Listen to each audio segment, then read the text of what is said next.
You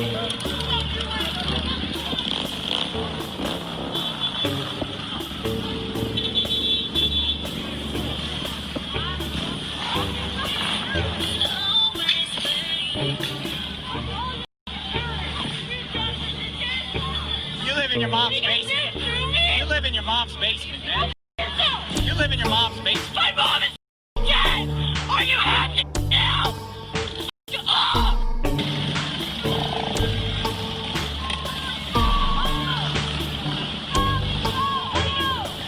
Trump 2020, baby! Trump 2020! You are not running this town! Get the hell out of here! You don't even live here! You people don't even live here! Get the hell out! Get the hell out of this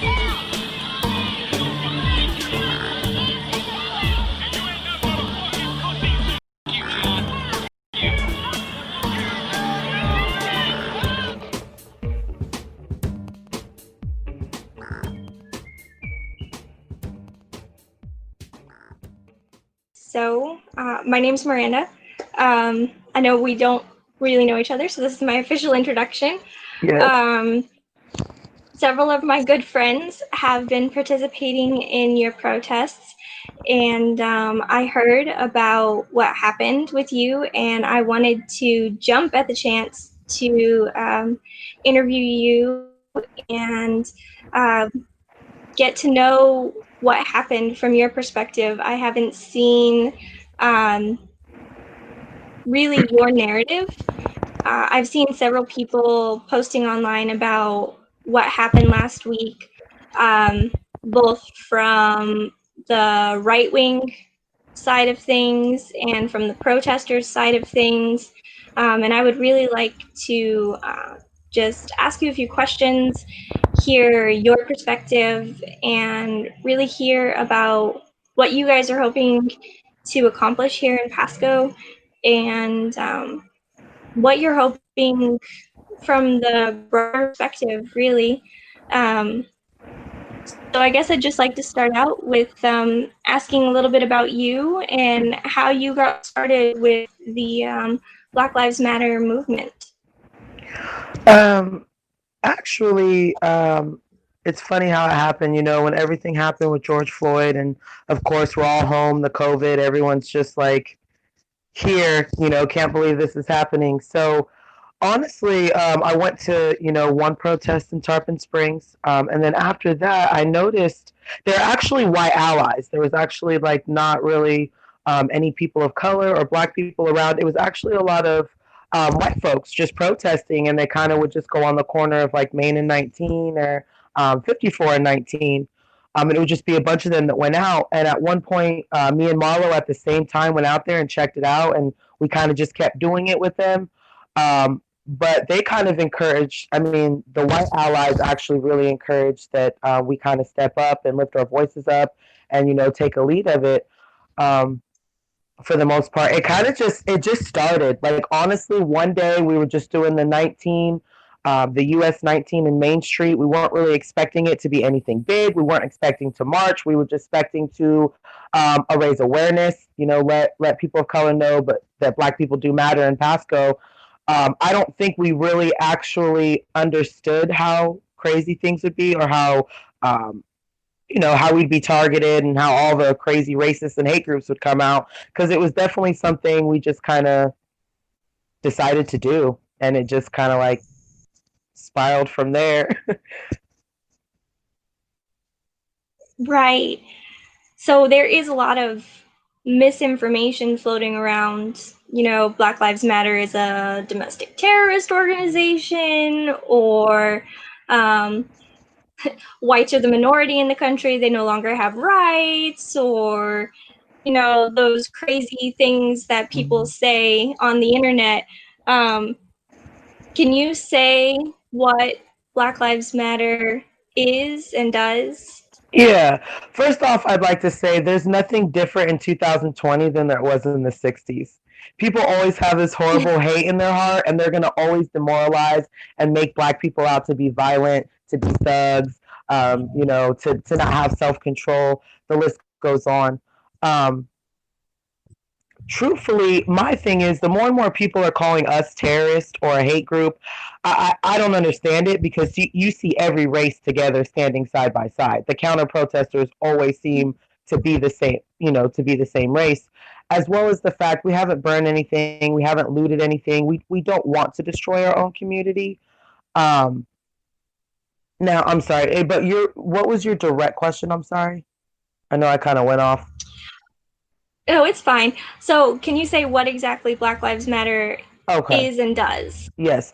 Um, Black Lives Matter itself just wants equality in all things. For example, we want the same time for the crime. Now, here in Pasco, um, you know, or Newport Richey, you could say there's only about 6% Black people, but the arrest rate is 3 times higher. Black people are being targeted in areas like Pasco, and the thing is, Black Lives Matter Pasco, we want to expose that. People aren't going to know there's a problem unless it's exposed because the issue now is, oh, racism doesn't exist. Oh, racism isn't a problem. Black people aren't oppressed. Well, right now, Black Lives Matter is literally showing and exposing that no, it still exists. Black people are still oppressed and we still have to fear for our lives. We're still getting death threats for simply peacefully protesting. So our main goal right now, of course, we have a list of demands and things that we want to see, but Black Lives Matter is here for the people. In general, if our group of people, if Black Lives Matter, get what we want, it's going to be good for all people. So at the end of the day, we just want to see better housing, better mental illness programs, better youth programs, more money into fire state. I mean, the list goes on. So we're only here to help the community. We're not here to destroy it. And you're never going to see us loot or burn anything. That's like, I want to say a fantasy for the counter protesters because they're just looking for a reason, as they put it, to kyle us. So. Yeah, and I have seen recently, I want to say, I can pull up an article that was written about you guys, I want to say on Friday,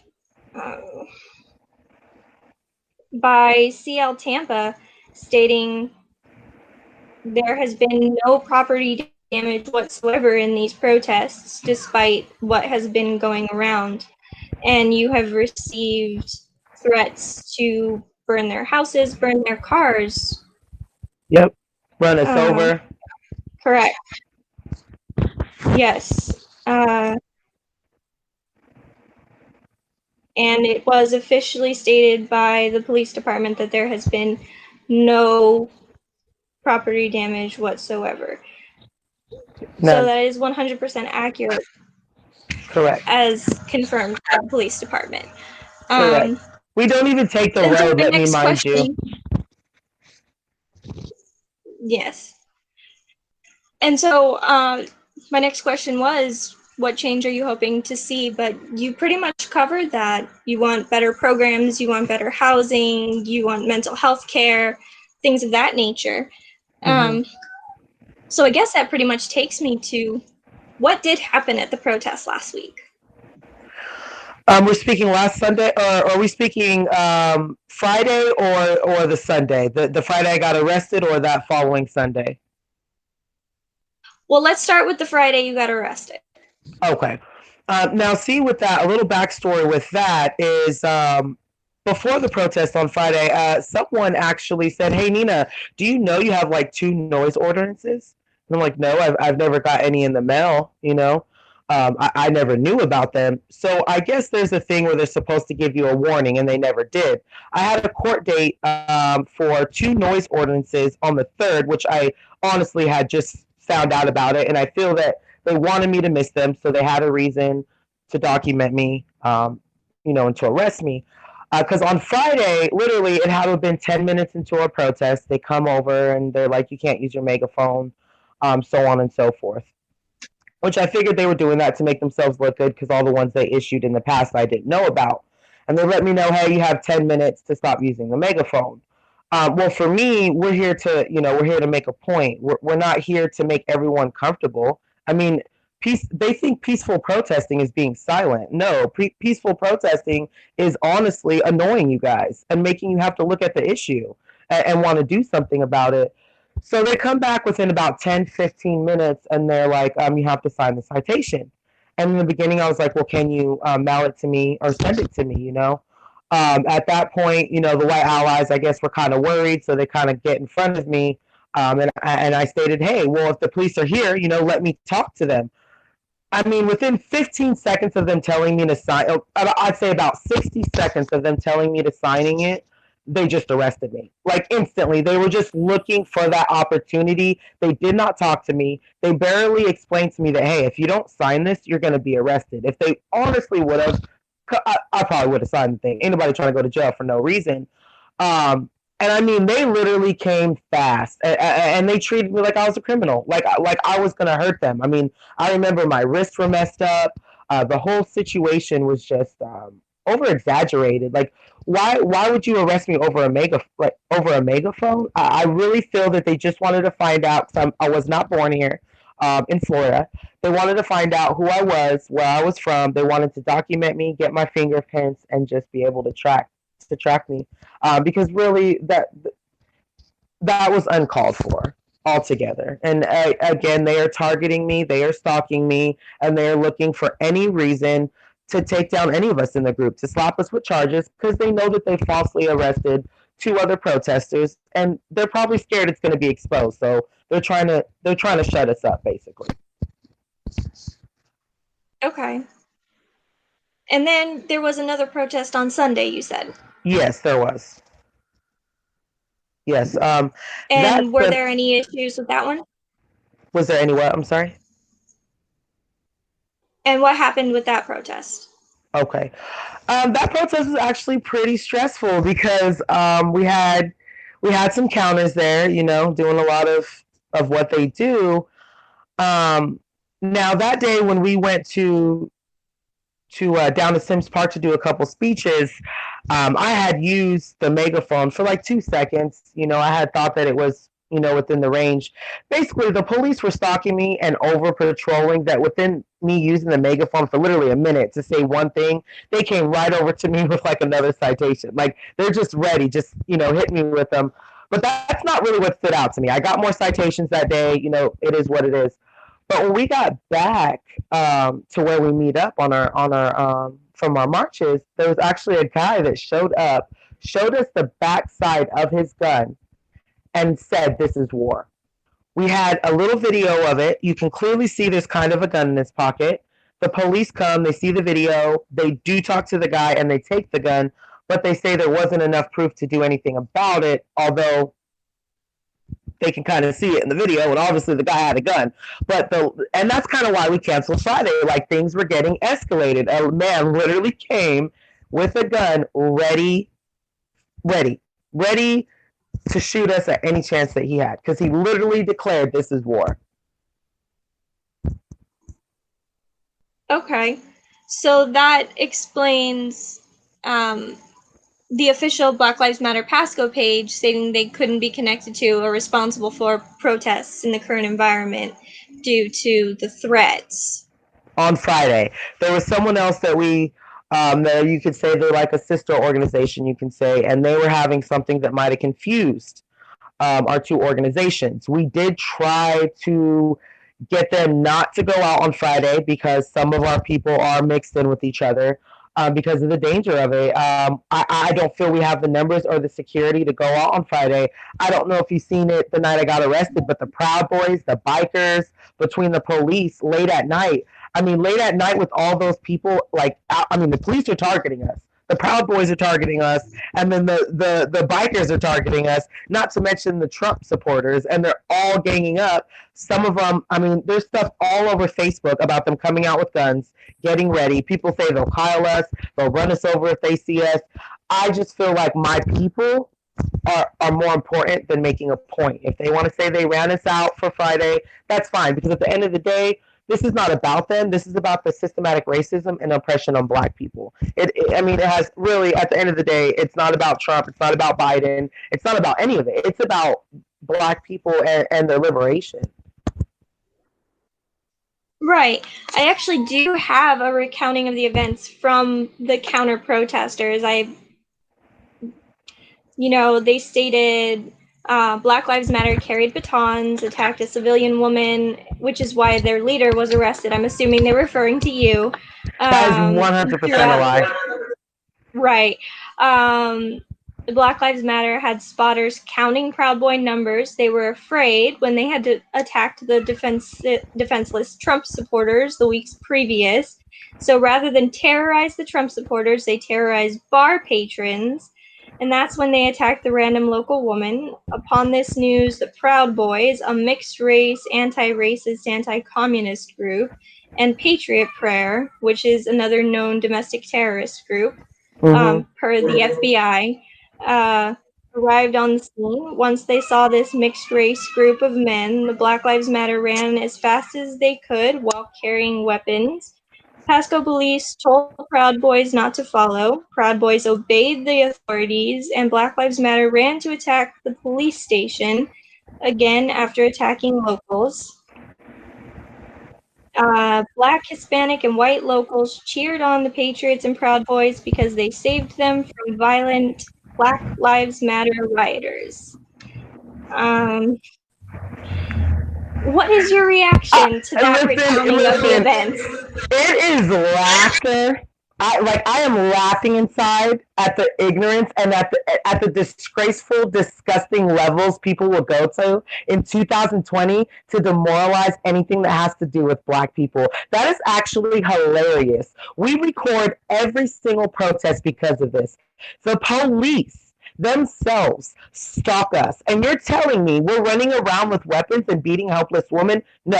Let me clarify something for anyone that's going to watch this video. We were peacefully protesting, and a white man came out the bar and attacked our whole group and punched me straight in the face and almost took me down to the ground. Where two other protesters came to my defense and didn't even try to beat him. They tried to restrain him. Okay, and at that point, a week later, the police found a way to arrest two of our protesters on false charges. There has never been a time we've had weapons. We have never, ever in our lives put our hands on any woman. The only woman that's been attacked is me. Another protester has been pushed in front of the police to the ground by a counter-protester. Another protester was literally chased after to be attacked. The other side will come to our side and surround us. Literally, the only ones being threatened and attacked is Black Lives Matter Pasco. And I think that it is hilarious that they will go to anything to lie. But they're doing it, why they're doing it, is to get all the other racists and all the other hate people to believe that, so they'll come out against us. But this is exactly what they've done forever. They have tried to make Black people look bad. It's hilarious. Even the mayor blames us for the city's hate, which was always here. We're just exposing it. Right. So you said that you didn't want protesters to go out on Friday due to these threats and the threat of violence and the declaring of war. Are you guys going to continue protesting? Oh, yes. We are not. Listen. We are going to be smart. The threat is high, but we are not stopping. We've came a long way, and it almost makes me emotional to have a lot of Black people in this area, a lot of older ones, to literally say thank you. Thank you so much, because we never thought we'd see a Black Lives Matter Pasco, and we thought that no one would ever notice what was happening to us, and they would be able to do whatever they want to do. I'm not stopping. We are not stopping until this issue is fixed. Point blank. Is it scary? Yes, it's scary. I have a daughter. It is literally scary to get death threats. It is literally something I've never experienced. I'm paranoid. I'm worried. But at the same time, this is what every city across America should be doing. Literally, Newport Richey right now is national. They're being so exposed that they're going to have to fix it. No one's going to know what's happening unless people stand up and say something. So, yes, we will still be protesting, but we will limit it from night marches, because at night the police are ambushing us. At night the hate groups are coming out and the violence is rising. So we're going to still protest. We're just upping our number one, our security. Number two, just more strategy, more medics, more just more planning. We're definitely going to stay away from nighttime for now. Right.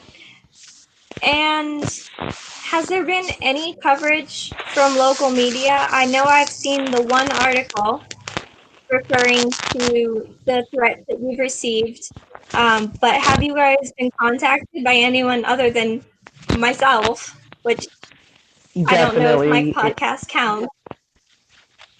No, everyone counts. That's why I kind of never, I'm always open to speak with anyone because it's very important, um, to get the word out there. And I feel that, anyone, anyone can be a part of that. So, I definitely have. I am careful with who I speak to, of course, because a lot of people will try to twist things. But we've had a few, I don't want to say as much local in Pasco, but definitely we've had some people that are local like yourself. We've had a few big news people like ABC News. We've talked to Tampa Bay a few times. But yeah, definitely we've talked to a few local people. I know we work closely with Creative Loathing in a sense of they kind of report on a lot of things and things like that. Okay. So theoretically, Mm-hmm. if you could sit down and have a civil conversation with these hate groups that you are meeting all this resistance from, how would that look? Well, first off, I'd like to say, of course, all lives matter. I mean, of course they do.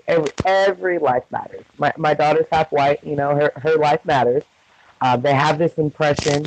You guys have this impression that when we say Black Lives Matter, we're saying only Black Lives Matter. That's not the case. We're just trying to remind everyone that Black Lives Matter because the system seems to say otherwise. So what I would say is it's not about you guys. We're not attacking you as Trump supporters. We're not trying to attack you, whether it is that you want to back the blue. At the end of the day, we're literally trying to make things better for our people, which in return is honestly for all people. We're not out here to hurt you guys. We're not out here to kill no one, to burn nothing. We live in these communities. My daughter goes to school here. I'm here to make it better, and I'm here to make it better for her. So the whole we want war, we don't want war. We're not trying to fight you. At the end of the day, this isn't about you, but you're making it about you. Because let's be real, white people are being killed by police brutality as well. It's not as high. So the point is here, if there's injustices in one place, it is in other places. So all that the counter-protestors are doing is they're actually saying that it's okay that police are doing what they're doing. So I would basically just let them know, hey, number one, defund the police. We're not saying get rid of them, but we are saying they just need to handle violent crimes and robberies in process. They don't need to handle people with mental illnesses. They don't need to handle every situation. They really don't. We need more drug counselors. We need more money into schools, more money into programs. So I would definitely explain to them what defunding the police is and let them know we're not racist, y'all, like at all. I mean, we're united, black, white, Spanish, so. Okay. So do you have any closing remarks? I don't have any more questions. So is there anything that you would like to say to anybody who wants to listen?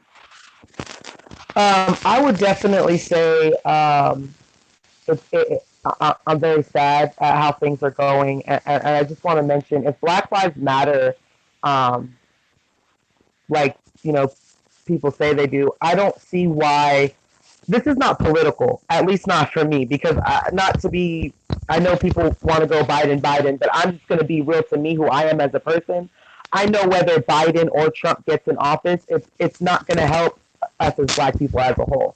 They're going to tell us what they want to tell us. They're going to do what they always do. So what I'd say, I don't see what the issue is with Black Lives Matter. It's not necessarily, you could say, political.